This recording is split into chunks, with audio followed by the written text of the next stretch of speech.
News டே நேயர்களுக்கு வணக்கம். நம்ம தொடர்ந்து தமிழ்நாட்டில் நடக்கக்கூடிய பல அவலங்களை பேசிட்டு இருக்கோம். நேத்துக்கும் முந்தா நாளும் சரி, விவசாயிகள் படக்கூடிய கஷ்டங்களை பெரிதளவுல நம்ம வீடியோல பேசிட்டு இருக்கோம். இன்னைக்குமே கூட அதனுடைய கண்டினியூவேஷனா தான் இருக்க போகுது. ஏன்னா திமுக விவசாயிகள் நம்ம சந்தோஷமா இருக்கிற மாதிரியும் அவங்க கஷ்டமே படல, யாருமே நேரடியா புகாரே கொடுக்கல அப்படின்ற மாதிரி உதயநிதி அவர்கள் பேசியிருந்தாரு. ஆனா அதிமுகவை சேர்ந்தவங்க என்ன சொல்லியிருக்காங்கன்னா, எங்கெல்லாம் விவசாயிகள் கஷ்டப்படுறாங்க, என்னெல்லாம் கஷ்டப்படுறாங்க அப்படின்றத ஆதாரத்தோட கொடுத்திருக்காங்க. ஸோ இன்னைக்கு இந்த வீடியோல நம்ம அதெல்லாம் பத்தி தான் பார்க்க போறோம். முதல்ல திமுக ஆட்சிக்கு வர்றதுக்கு முன்னாடி நம்ம எடுத்துக்கிட்டோம் அப்படின்னா, தேர்தல் அறிக்கையில ஒரு வாக்குறுதி கொடுத்திருப்பாங்க. என்னன்னா, விவசாய கடன் ரத்து பண்ணப்படும், விவசாயிகளுக்கு தேவையான அனைத்து சலுகைகளையுமே திமுக ஆட்சி அமைஞ்சதுக்கு அப்புறமா நாங்க உங்களுக்காக கொடுப்போம் அப்படின்னு சொல்லிட்டு தேர்தல் அறிக்கையில கொடுத்திருப்பாங்க. ஆனா அதை நிறைவேற்றினாங்களா அப்படின்னு கேட்டா கிடையாது. விவசாய கடன் இந்த வரைக்கும் ரத்து பண்ணவும் இல்லை. விவசாயிகளுக்கு தேவையான அந்த நலத்திட்டங்களை கொடுத்தாங்களான்னு கேட்டா அதுவுமே ஒரு கேள்விக்குறியா தான் இருக்கு. அங்க ஆரம்பிச்சது இந்த மழைக்காலங்கள் ஒரு ஆண்டும் வரும்போது அவங்க பாதுகாப்பா ஏதாவது செய்யறாங்க அப்படின்னு கேட்டா அதுவுமே கிடையாது. இப்ப அவங்க இந்த பேரிடர் காலங்கள்ல நிதி ஒதுக்குவாங்க இல்லையா, அது சென்னை மாநகரத்துக்கு மட்டும் கிடையாது, ஒட்டுமொத்த தமிழகத்துக்குமே ஒதுக்குவாங்க. ஆனா திமுக இருக்கக்கூடிய ஒரு அமைச்சர்களுமே ஊடகத்துல பேட்டி கொடுக்கும் போது என்ன சொல்றாங்க அப்படின்னா, சென்னை மாநகரம் சென்னை மாநகரம் சென்னை மாநகரம் மட்டும்தான் பேசுறாங்களே தவிர தமிழ்நாட்டுல எத்தனை மாவட்டங்கள் இருக்கு, அத்தனை மாவட்டத்திலயும் இந்த மழை காலங்கள்ல எவ்வளவு விஷயம் நடக்கும் அப்படின்றத யாருமே பேசுறது இல்ல. இப்ப போன ஆண்டு கூட பார்த்த அப்படின்னா விழுப்புரம் மாவட்டம் எந்த நிலைமையில இருந்தது அப்படின்னு சொல்லிட்டு எல்லாருக்குமே தெரியும். இப்பவுமே அதை பேச மாட்டாங்க அப்படின்றதா சொல்லணும். அதற்கு மாறா என்ன பண்றாங்க, இந்த மாதிரி ஒரு ஆக்டிங் அப்படின்றது திமுக இருக்கக்கூடிய ஒரு நிர்வாகிகளுக்குமே நல்ல கைவந்த கலைன்னு சொல்லலாம்.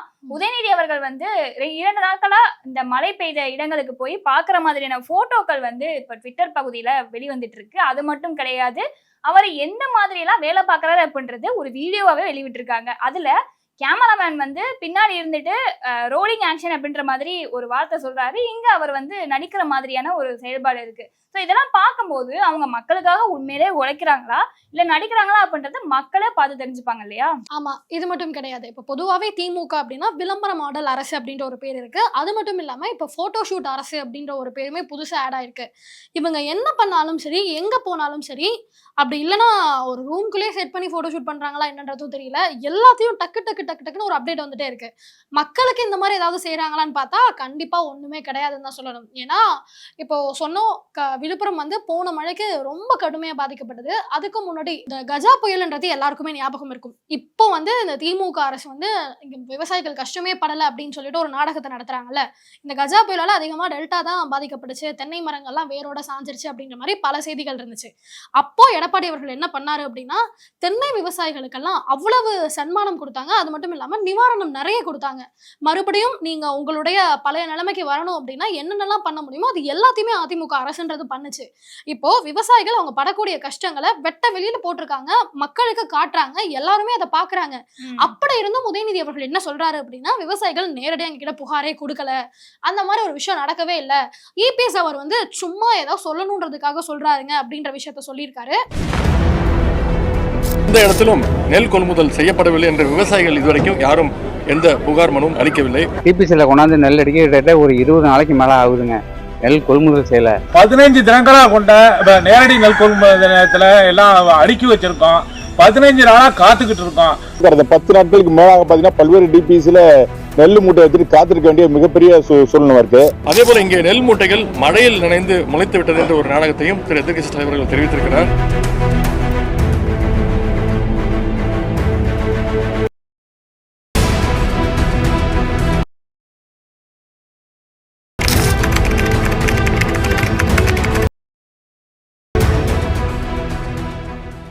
நம்ம பார்த்தோம் அப்படின்னா அதிமுக சார்பில் ஆதாரத்தோட வெளியிட்டு இருக்காங்க. இப்ப டெல்டா மாவட்டங்கள்ல எங்கெங்கெல்லாம் இந்த மாதிரி நெல் பயிர்கள் முளைச்சிருக்கு அப்படின்றத. ஒண்ணு தஞ்சாவூர் மாவட்டம் வடூர்ல முளைச்சிருக்கு, இன்னொன்னு திருவாரூர் மாவட்டம் திருத்துறைப்பூண்டிலுமே முளைச்சிருக்கு அப்படின்றத ஆதாரத்தோட இந்த ஜிஎன்ஓ நம்பர்னு இருக்கும்ல, இந்த ஒவ்வொரு டிஎன்சி, இந்த தமிழ்நாடு அரசுடைய நெல் கொள்முதல் நிலையம் இருக்குல்ல, அதை டிஎன்சின்னு சொல்லுவாங்க. அந்த டிஎன்சில ஜிஎன்ஓ நம்பர் அப்படின்ற ஒரு நம்பர் ஒன்று இருக்கும். அந்த நம்பரோட என்னென்ன மூட்டைக்கு என்ன நம்பர் கொடுத்திருக்காங்க, எந்தெந்த மூட்டையெல்லாம் முளைச்சிருக்கு அப்படின்ற ஆதாரம் வரைக்கும் எல்லாத்தையுமே வெளியிட்டு இருக்காங்க.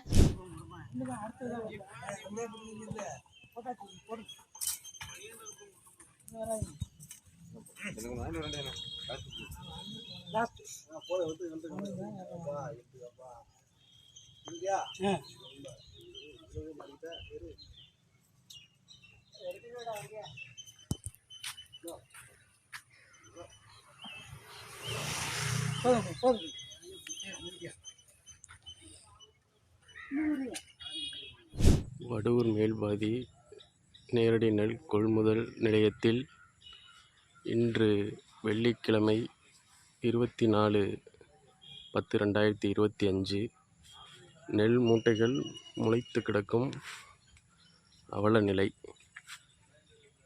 ஆயிரக்கணக்கான மூட்டைகள் கிடப்பில் கிடப்பதால் விவசாயிகள் வேதனை.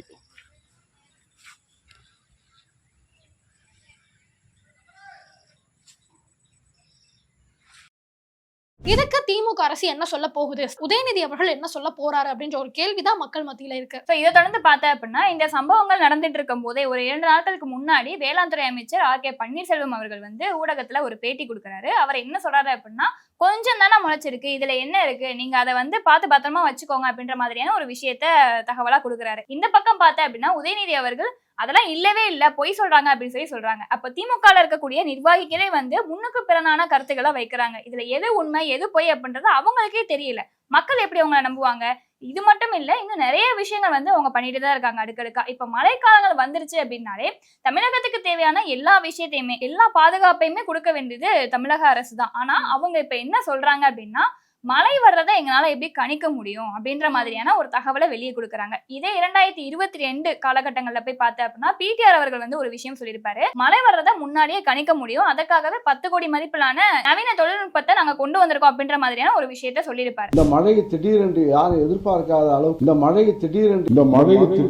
யாரும் எதிர்பார்க்காத அளவுக்கு இந்த மழை திடீரென்று வடகிழக்கு பருவமழை தாக்கும் முன் உரிய நேரத்தில் எச்சரிக்கையை வழங்குவதற்கு புதிய தொழில்நுட்பங்கள் கொண்ட ஒரு கட்டமைப்பை அரசு உருவாக்கும். இப்பணிகளுக்காக 10 கோடி ரூபாய் ஒதுக்கீடு செய்யப்பட்டுள்ளது. நோய் என்ன நீ பைத்தியக்காரனவே நினைச்சிருக்கிறல்ல நீ.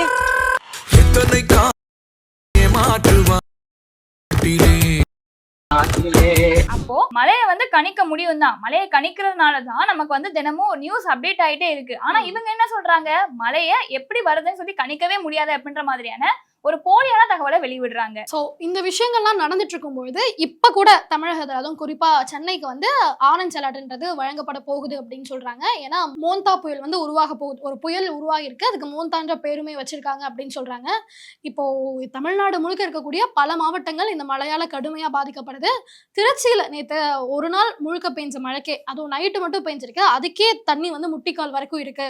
தண்ணி ஓடுறதுக்கான வடிகால் அப்படின்றது சரியா இல்லைன்றாங்க. நம்ம இங்க புளியந்தோப்புல போய் பார்த்தோம் அப்படின்னா, சென்னையில இருக்கக்கூடிய புளியந்தோப்புல போய் பார்த்தோம்னா 2 நாள் ஆகியுமே அந்த மழை தண்ணீர்ன்றது கழிவு நீரோட கலந்துதான் வருது, வீட்டுக்குள்ள இருக்கவே முடியல அப்படின்னு சென்னை வாசிகளே இவ்வளவு கஷ்டங்களை தெரிவிக்கிறாங்க.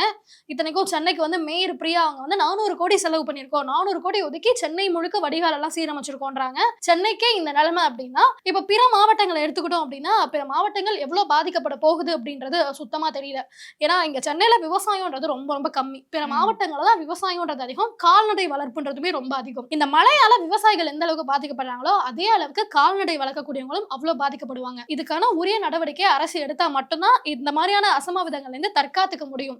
இல்ல அப்படின்னா கடந்த ஆண்டு அதுக்கு முந்தின ஆண்டெல்லாம் எவ்வளவு இழப்பு சந்திச்சோமே அதே இழப்பு தான் இந்த ஆண்டும் வரும் அப்படின்ற மாதிரி சொல்றாங்க. ஆனா இன்னொரு தரப்புல என்ன சொல்றாங்கன்னா, இப்போ அடுத்த வருஷம் எலெக்ஷன் வரப்போதுல, சோ கண்டிப்பா திமுக வந்து ஒரு நாடகம் நடத்துவாங்க, வேலை பார்க்குற மாதிரி மக்கள் கிட்ட இருந்து மக்களை ஏமாத்துற மாதிரி ஏதாவது ஒரு ஆக்ஷன் பண்ணிட்டு தான் இருப்பாங்க, அதனால பெருசா கவலைப்பட வேண்டிய அவசியம் இல்லைன்ற மாதிரியும் சொல்றாங்க. பொறுத்திருந்துதான் பார்க்கணும் என்ன நடக்க போகுது அப்படின்றத. இதுக்கு முன்னாடியே 60 தொகுதிகள்ல திமுக வீழ்ந்திருக்கு அப்படின்னு சொல்லிட்டு நம்ம ஒரு செய்தி பார்த்தோம். அது மட்டும் இல்ல, இந்த மழை காலங்கள்ல எந்த மாதிரியான நாடகங்கள் போடுறாங்க அப்படின்றது, அவங்க என்ன நாடகம் போட்டாலும் உண்மை அப்படின்றத இந்த மழை காலங்கள்ல கண்டிப்பா வெளியே வரதான் போகுது. ஏன்னா ஆதாரங்களை யாராலுமே மறக்க முடியாது. பேப்பர் மாதிரியான ஆதாரங்கள் இருந்தா நீங்க எரிக்கலாம், ஆனா நிலங்கள் சம்பந்தப்பட்ட இடங்கள் வந்து பாதிக்கப்பட்டுச்சு அப்படின்னா அந்த ஆதாரத்தை உங்களால எதுவுமே பண்ண முடியாது. வர 2026 சட்டமன்ற தேர்தலில் திமுக ஆட்சிக்கு வராது அப்படின்றத உறுதியாவே இந்த மழை காலங்கள் காமிச்சு கொடுத்துரும் அப்படின்றத நம்மளால கண்டிப்பா சொல்ல முடியும். ஆமா, இந்த 26 எலெக்ஷன் வரப்போகுது. ஆனா இன்னுமே கூட உதயநிதி அவர்கள் என்ன பண்றாரு, விவசாயிகள்லாம் கஷ்டமே படல அப்படின்ற ஒரு ஸ்டேட்மெண்ட் கொடுக்குறாரு. இந்த ஒரு ஸ்டேட்மெண்ட் விவசாயிகள் மத்தியில திமுக மேல ஒரு வெறுப்பை தான் ஏற்படுத்திருக்குன்னு சொல்லலாம். ஏன்னா அவங்க வயிற்றெரிச்சலோட கண் கலங்கி மக்கள் கிட்ட காட்டுறாங்க. எடப்பாடி அவர்கள் போகும்போது அவர்கிட்ட ஒரு அம்மா வந்து அப்படியே கொடுத்துட்டு அழுவுது. மழை பெஞ்சு வயல்ல வந்து தண்ணி இருந்ததுனால இந்த பக்கத்துல ஒரு 60 ஏக்கர்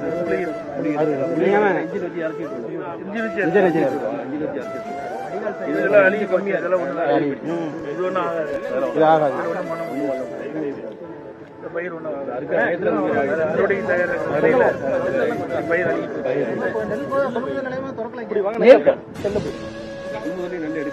நெல் எடுக்கலங்க, 17% கேக்குறாங்க.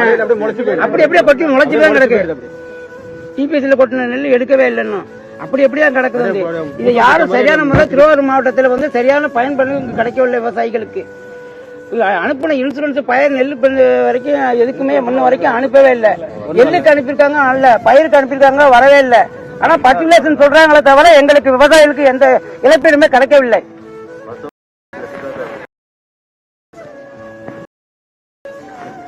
என் மொத்த வாழ்க்கையும் போச்சுங்க, இதை நம்பிதான் இருக்கோம், இப்ப இன்னைக்கு எல்லாமே போயிடுச்சு அப்படின்ற மாதிரி கதறி அழுறாங்க. இந்த விஷயங்கள்லாம் இருக்கும்போது கஷ்டமே படலை அப்படின்ற ஒரு ஸ்டேட்மெண்ட்டை இவர் சொல்றது இன்னுமே முழுக்க முழுக்க விவசாயிகளும் திமுகவுக்கு எதிராக திரும்பக்கூடிய ஒரு சூழ்நிலை தான் ஏற்படுத்துது அப்படின்றாங்க. சோ இதுக்கு முன்னாடி நெசவாளர்கள் திமுகவுக்கு எதிராக திரும்பினதை நம்மளால பார்க்க முடிஞ்சது. இப்ப அந்த வரிசையில விவசாயிகளுமே சேர்ந்திருக்காங்க அப்படின்றது உறுதி செய்யப்பட்டிருக்கு. தொடர்ந்து வந்து தமிழ்நாட்டுடைய நிலைமை எப்படி இருக்க போது, திமுக அரசு எப்படி வேலை செய்ய போறாங்க, அவங்க என்னெல்லாம் நாடகம் பண்றாங்க அப்படின்றத அடுத்தடுத்த பதிவுல இருந்து பார்ப்போம். நன்றி.